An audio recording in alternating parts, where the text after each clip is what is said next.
Conversar ao vivo com o prefeito da capital que está com a gente, porque ontem à noite anunciou a exigência de um possível passaporte de vacinação para quem frequenta eventos, bares, hotéis aqui da capital. Está conosco aqui no estúdio para trazer mais luz a esse assunto que é extremamente polêmico e divide a sociedade florianopolitana. Prefeito, mais esclarecimentos para que a gente possa entender exatamente qual é a ideia do Poder Executivo. Boa tarde.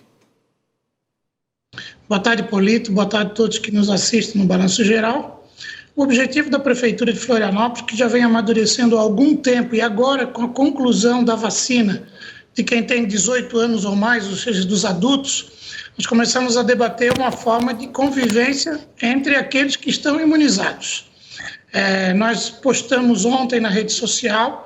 Estamos iniciando uma construção coletiva, não tem finalizado ainda um decreto estabelecido sobre isso, mas estamos discutindo uma forma com que nós possamos, com esse decreto, estabelecer normas de funcionamento, que não vão ser para todos os bares e restaurantes, mas vão ser para aqueles que têm característica de show ao vivo, de dança, de balada, que possam ter, e estabelecimentos que trabalhem com aglomeração. O nosso objetivo é que, com isso, possa, se Florianópolis ser considerada uma cidade segura, ter a sua funcionalidade e evitar uma eventual transmissibilidade maior, comprometendo ainda mais os negócios e a economia local. Prefeito, mas os médicos, principalmente aqueles que lidam com essa área específica, da medicina, já contaram que, independente de ser vacinado ou não, a transmissibilidade pode acontecer, porque a vacina foi desenvolvida e ainda está em fase de experimentação para ajudar o sistema imunológico a responder com mais força e evitar com que essa pessoa siga para uma unidade de terapia intensiva. É importante frisar também que pessoas que se vacinaram, inclusive com ciclos completos, foram internadas e, mais do que isso, infelizmente, algumas morreram. Vocês vão na contramão dessas opiniões de médicos que relatam esses fatos e eu queria muito entender se vocês entendem ou não entendem que estão, de alguma forma, ferindo preceitos fundamentais da Constituição Federal. Bom, Polito, primeiro eu quero dizer que um decreto com essa característica ele já está consolidado na jurisprudência que não fere nenhum direito constitucional. Nós temos uma lei federal que foi, inclusive, questionada no Supremo, e o Supremo entendeu que caberia a regulamentação. Hoje nós temos normas que estabelecem regras sanitárias. Para a pessoa se matricular numa universidade, ela precisa ter o seu certificado de vacina. Para matricular um filho numa creche, tem que ter o certificado de vacina.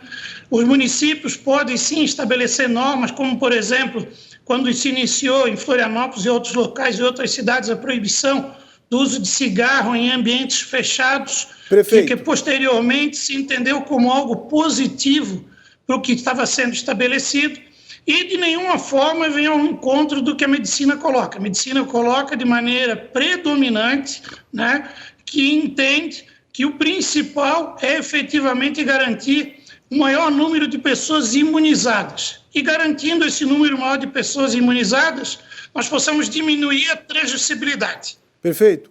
Desculpe, permita discordar nesse ponto, porque não é predominante. Há uma divisão muito intensa dos médicos em relação ao que se fala sobre vacinas especificamente, porque todas elas, sem exceção, estão na fase 3. Não acabaram ainda os estudos, é necessária ainda uma fase 4.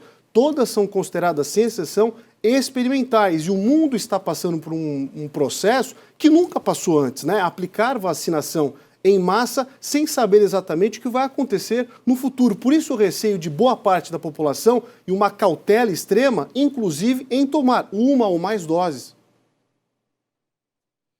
Polito, eu quero deixar muito claro o seguinte, A posição de alguns que defendem que a vacina possa não ter eficácia, que ainda não há comprovação científica dela, eu quero dizer que eu sou um defensor da vacina.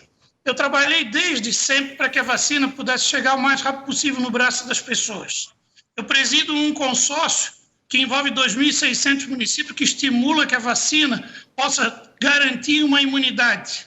Nós estamos vivendo ainda um período de dificuldade na pandemia com a variante Delta e outras variantes que vêm sendo apresentadas, que a ação mais eficaz demonstrada foi a ação da vacina. E nós estamos colocando regras que possam permitir diminuir essa transmissibilidade. Por isso, o objetivo nosso, volto a frisar, que a vacina salva, sim, vidas, a vacina é uma luta onde toda a sociedade acreditou e buscou para que pudesse se concretizar. E se eventualmente tem uma pequena parcela que entende que não cabe ser vacinado, é um direito dele não caber ser vacinado. Agora também é um direito das pessoas conviver num ambiente com pessoas imunizadas. Então ele pode procurar outras alternativas que não sejam ambientes de aglomeração. Entendi. Mas mesmo com base no que o senhor disse, focado lá atrás, num passado recente em que o Supremo, né, deu carta branca para municípios e estados agissem, e é isso que o senhor está falando, o senhor acredita que o Supremo criou, então, naquele momento, uma distopia em relação ao que nós estamos vivendo? E a preocupação em relação ao presente momento é a seguinte: como criar uma regulamentação que vai contra esses preceitos, por exemplo, da liberdade individual e de escolha do cidadão florianopolitano? Bom, quero falar mais uma vez, seguinte, nós não temos um prato feito, nós estamos numa construção. Quando eu postei ontem, eu falei que nós estamos construindo um projeto. Hoje à tarde eu vou estar reunido com a área de entretenimento da cidade de Florianópolis. Nós estamos preparando aí um verão da virada, algo que a cidade realmente vai poder funcionar com protocolos estabelecidos, com regras, mas que as pessoas possam vir, que possa gerar emprego, gerar renda e ter uma temporada de verão lucrativo para quem vive em Florianópolis, para quem está aqui presente. Foi graças à atuação na pandemia que muitas famílias vieram, alugaram casas em Florianópolis e trouxeram renda para cá, por ser uma cidade segura, e a possibilidade de estabelecer, para alguns estabelecimentos, nós não falamos para todos, não é o pequeno restaurante, nós estamos falando daquele empreendimento, aquela estrutura que pode gerar aglomeração, que pode se ter a necessidade de ter o passaporte da vacina como uma garantia de poder o turista frequentar, o morador frequentar, com um risco muito menor de poder ser contaminado. Por isso que o nosso desejo é que a gente possa continuar construindo de maneira coletiva. Ele só passa a ter validade com o ciclo completo de vacinação, então não é algo para a semana que vem, é algo que ainda vai ter que ter toda a segunda dose em todos que foram vacinados.